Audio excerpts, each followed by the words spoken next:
চিত্তরঞ্জন দাসের পরবর্তীকালে স্বামী মুমুক্ষানন্দজি মহারাজের স্মৃতিকথা থেকে শ্রী রামকৃষ্ণ পরিবার গ্রুপের প্রাত্যহিক স্মরণ মনন গ্রুপ লিঙ্ক থেকে লেখাটি পাওয়া গেছে।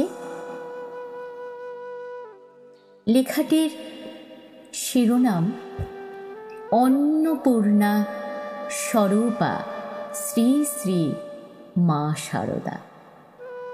এটি নিবেদন করছি।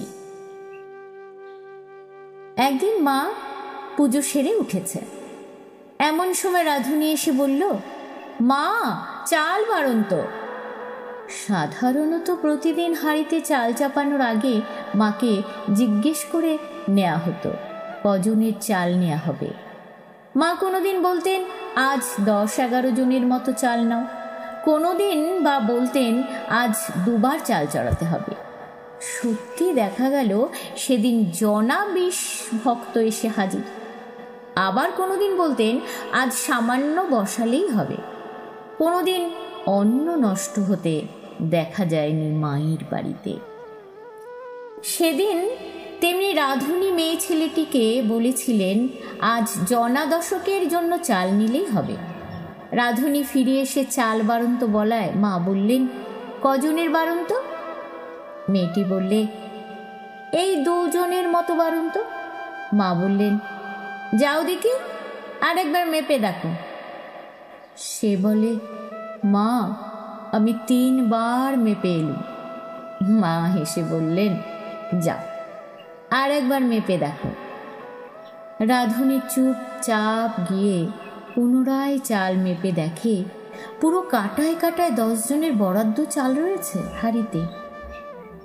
মা পেছনে এসে দাঁড়িয়ে বললেন, কই হলো?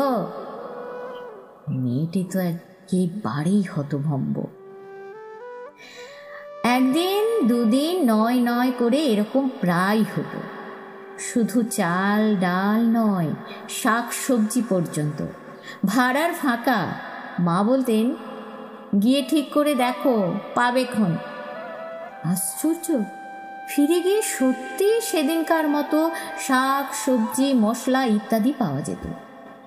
মাকে এই বিষয়ে রাধুনি বেশ কয়েকবার প্রশ্ন করলে মা হেসে জবাব দিতেন, ও কিছু নয়, তুমি কাজের চাপে খেয়াল করো। প্রথমবার মাপতে ভুল করেছিলে।